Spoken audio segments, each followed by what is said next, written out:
Have you ever wondered what goes into making a successful podcast? How do those pros do it?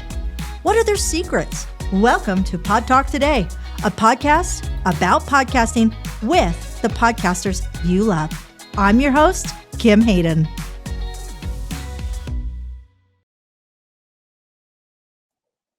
All righty, I am super excited. Miss Jenny, come on in, my dear. Awesome. I'm so glad you're here. Hi, Kim. It's been a while. It has been a while. Okay, first I want you to tell everybody who you are and what do you do? Yes, thanks for asking. My name is Jenny Wun. I'm currently in Vancouver, British Columbia, and I am a real estate agent. So I've been an agent for 21 years and recently opened up a real estate brokerage as broker owner and managing broker. And like you, Kim, I'm here to empower women and lead many agents to success in many forms, offering business strategies, ways to grow their business, way to grow their income, have work-life balance, if that is even exists. And for me, I have started a podcast called In the House Podcast, and we just celebrated our 3 years this summer. And you were a guest on our show. It was like our 27th, 28th episode. So it was very early on that we came across you and your profile and had you on as a guest. Now I'm on yours. I know. A lot of people question, what is the ROI of a podcast? And you're okay. So either A, she must not be a very good real estate agent, even after 21 years and owning a brokerage, or B, like, why is she doing a podcast? So I would love for you to give me a little bit more meat around how you came to the decision to host a podcast, why you host that podcast, what is the connection point back to your primary business? Because they're here, folks, the reality is Jenny is very prolific in the real estate space. So why would you do something, how long does it take you to do a podcast start to finish? Give us a little bit of meat around that, because a lot of people, there's all this stuff around there that says, oh, I could do a podcast and just turn on your mic and start a podcast, you'll be Joe Rogan tomorrow. But I would I'd love for you so I'd love for you to break this down a bit and how it applies back to what you're doing and what who your listeners are. That would be really cool. Who are your listeners and how does that apply back? Yeah, no, these are all great questions. And I want to start off with the ROI because it's really interesting that that's not the reason why I started this. It was actually first a COVID project. And the COVID project just came about of asking myself, at that point, it was around like March 2020, and we could not do any showings. And I said, well, it came out of boredom, this COVID project. And it also came back to, why are we doing this? What is our life mission and our purpose? And the thought of doing another sales, another purchase to help a client wasn't as exciting. And I think with the pandemic happening, it really made me sit and reflect on exactly what I want to do with my life. And so I teed up with a co-host. Her name's Toni Singh. She's at another real estate brokerage that she owns with her family. And I loved how she presented on video on social media. And I said to her, hey, let's try to do a podcast together. So we, within 1 week, we did a test run on Zoom, recorded it, put it out to our family members and our friends to see if they liked the synergy that we had on Zoom. And our first kind of rundown show was how we felt about wealth and what wealth meant to us as real estate agents. And it wasn't really particularly about money. It was just about how we were able to use the resources that we had to enrich our life. So the topic was a hit. And then from within that week, we took our headshots, did our branding, and then released our first episode within 3 months. We actually are targeted and helping real estate professionals of all genders, offering them business tip strategies. We're offering them how to unlock, and build their client database, how to stand out from competition, learning from other thought leaders and professionals in the industry like yourself, having them on as guests so that we promote the visibility of female leaders in real estate. And also just like any like partners that we would typically be affiliated with during our transactions, and having them on as just creating connections within the community. So our listeners are typically real estate professionals, but we've had lots of mortgage brokers on, interior designers listening to our show. And honestly, the return on investment has come in many different ways that I didn't expect. So we were just really doing it for the passion of like helping other agents. And the funny thing is it's come to many other projects that we did not expect. So one of them being moderators at conferences. I've been able to secure jobs as a voiceover, speaking for like books and commercial deals. And as well, I think organically, it actually allows agents to, I can give advice to agents by on the podcast, and they listen to my podcast, and then they trust, and I have credibility already organically built with them, and they join my brokerage because they listen to me on the podcast. So it has come in many ways, in many ways in where I felt like this just came from just wanting to help people. I, you know, it's, I absolutely 110% agree on everything you said. I think people who um, say, well, I don't understand the ROI or I don't see the ROI. The reality is I think those people are somewhat limited in their creativity. So truth is that their business may be limited, you Mhm. know, and I think that as a true hardcore entrepreneur like yourself, because you don't go into real estate because there's a steady base. I meet a lot of people in sales. I don't start a sales job unless there's a base salary. And the reality is that, hey, I guess I'm not the smartest, sharpest tack in the box because I've worked my entire life without a base, without any safety net. But I think that allows you to be far more creative. I think it Absolutely. really does. Um, so so we've talked about what people can expect from it and how this has really positioned you um, in an authoritative position as an expert, as a visible what I would call, I hate the word influencer, but yeah, let's use it, a local influencer, right? Um, what are some of the things that you would love to be able to do now that you have this celebrity kind of standing? So you've created this micro celebrity status through podcasting by sharing what you already know and having conversations with people that are like-minded. What's something that you kind of in 2024 you'd love to be able to either a give back through Mhm. or something that you kind of have your eye on? Mm. So many things. I would love to be able to promote like my offerings and my coaching programs. I've like now gone into this managing broker role where I'm mentoring a lot of the agents, and it just organically came with the role. Uh, but I've been able to get clients outside of the brokerage from adding the credibility and leadership and authority. And so that's one. I would also say just using the platform to challenge the status quo, like to challenge gender bias in the real estate space, commercial and residential. And I think, we can promote that visibility of women in our workplace, how challenging it is when you're trying to balance family life and work life, and on top of that, be a wife, be a sister, to be a best friend to somebody.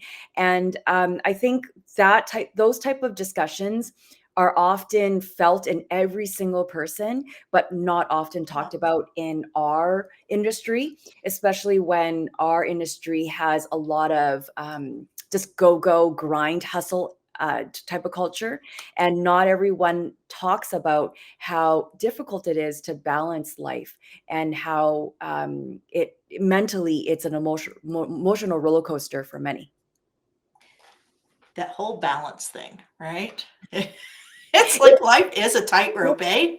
Yeah, that's the thing. Like, I don't like to use the word balance because there is no such thing. It's just more time management, or Yeah, setting your priorities straight, and allowing yourself, personal time, allowing some self care, but also not trying to socially compare yourself to others who are maybe have a nanny, or maybe who don't have kids. So it's a very tough industry, because it's all about recognition and achievements, and the number of transactions and volume of deals that you're doing. So it's really just like holding space for, you're doing the best you can, you're putting in all your best foot forward, and really just doing what you can as a human being.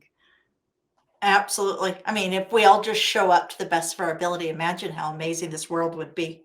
Absolutely, yes. Walk me through your timeline for a podcast. What on average from intake to release is your time? How long do you actually invest in that podcast? How many Sure. hours? Yeah. So I would probably say no more than 2 hours. Okay. And and the Does way that include your editing and posting and everything? we hire all that out. So, Okay. yeah, so I would say for Toni and I, as the host, no more than 45 to 50 minutes interviewing a guest, or doing a podcast recording. And then from there, we're like, beforehand, we're thinking of the topic. So we're preparing that maybe about 15-20 minutes, and then have the content ready to go. We're recording, and then we we listen to the edited version, like the draft version. And then we have a team that does all the editing and the producing, that puts it out on all the platforms. We also have a team that puts it out on social media and writes all the captions. So, but for us, for each episode, we're no more than 2 hours. The way we record it is, we select one day out of the month. So typically, spending between 9:30 a.m. all the way to 2:30 p.m., and we can record about 4 to 5 episodes between that time. So we're picking one day a month. We're recording 4 to 5 episodes, and that's with and without guests. And then we release it uh, about Wednesday every month, or Wednesday every week. Wednesday So per week. Wednesday every week. So that way we have 1 month worth of content to release before we meet up again. Excellent. So batch recording just to streamline the whole program. That's awesome. What's the biggest aha, or, oh, I wish I would have known? What was the kind of the biggest revelation in building out a podcast and getting it to market? Hmm. I would say the most important thing is the consistency. I would say a lot of podcasts don't last because you're constantly trying to overthink, like, the topics that you need to talk about. Um, we come up with topics based on things that we've encountered in our transactions, or the day-to-day things that we're trying to manage in our life. And so it comes really easy to us on what we need to discuss, or even what our audience are looking for.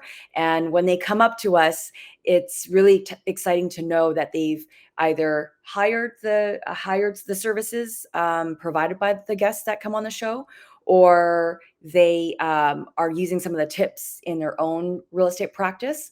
But for I think the biggest thing is, you have to have the mindset that you're not trying to please like one particular person. You're just be yourself, be authentic. And the biggest lesson that I've learned is, I've been a lot more open and a lot more vulnerable, and that makes a huge difference in the connection with your followers and your community.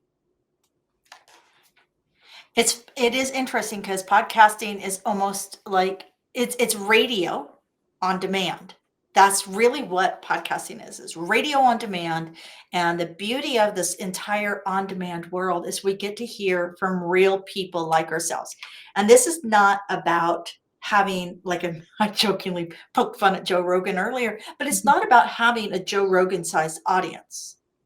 What I think we're finding now is that you'd rather have a small and mighty audience, like a highly engaged audience. And that's one of the things that I've noticed about you is that you have managed through your brand and your approachability that when you post something or when you send something out, you are getting that engagement. And that's anybody who's in the real estate world or in the sales world will understand there's a difference between a cold lead that closes at a 0.054% and a warm lead that closes at a 5%. Mhm. So when you're really looking at these numbers, I'd rather have people who are warm to me. And I think that's why real estate, or not just your podcasting has been so great within the real estate space, because real estate can be a very disconnected space, right? Yes. We all Yes. work in these silos. What's your favorite tip or tool? If somebody is looking at starting a podcast, what is either a tool that you use that you think every podcaster should use, or a tip that you think people should really consider or look at? Mm.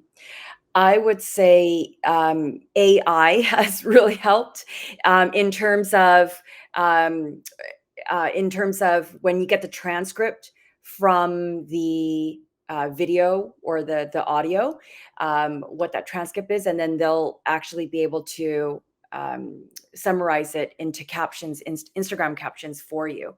So I would say that would probably be the easiest. I would also want to mention that our producer does a lot of the work. So what we'll do is we'll go physically into his studio, which is located in Vancouver, and he has all the equipment, all the sound equipment, the video equipment, the editing, and so trying to do it myself, I would probably say wouldn't have the patience, and I have better things to do and trying to connect personally with people. When people come up to me, they're like, wow, the quality sounds really good. How do you manage to include podcasts into your life? And I give all the thanks to the back end crew, the behind the scenes crew who do a lot of the work.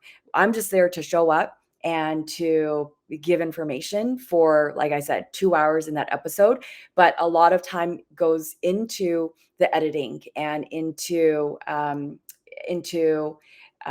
organizing the right timing and the equipment and technology for our guests as well. So I would say if I can advise anyone to who wants to start a podcast, if you're not a good techie person, is to hand all that off to a professional. I get it. I get it. It takes a long time to I guess learn the curve. Learn the curve. Mhm. Especially when so many of our experts are, even though you only look 25, the reality is if you've been doing real estate for 21 years, we know you're not 25. Um, but especially for those of us that are over 40 with all of the expertise, like there are some things. How do you get to Carnegie Hall, right? Mhm. Practice. And that's really what we need to be sharing forward so that the students of life today can learn from our challenges or can learn from our successes and help accelerate them. I think mentorship, coaching, sponsorship, especially in a world where 30% of the workforce will never go back in office, you need to level up. And finding people like Jenny is absolutely one of the ways to level up. Real quick, where can we listen to in the house? And like what platforms is that on? Do you have a YouTube channel? Is like what are the I have your I love this Jenny Wun CEO. I love that. Where else can we find you aside from Instagram? Yes, we're also that is my coaching handle. We have an in the house podcast website, which is in the house podcast.ca. We're on Instagram as well.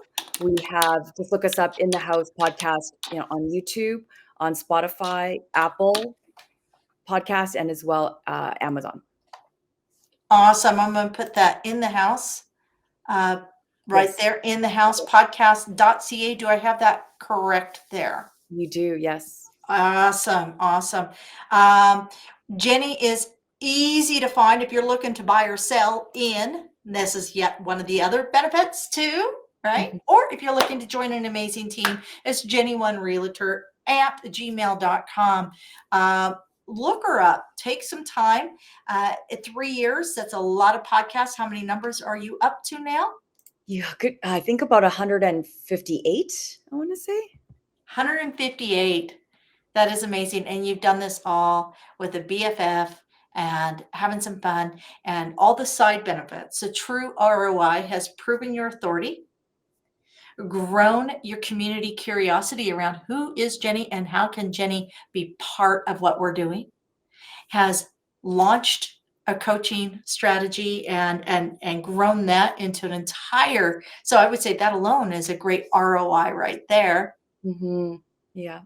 And It's come back so many times. And I again, this is more of a passion project, and it just has come back in twofolds. And seeing people come up to us and thanking us for putting out these information, which no one would ever share. Back then, like, no one would share information, right? So this is all out in the open. This is like all the things that we've gone through, all the hardships and all the adversities and the challenges in this business.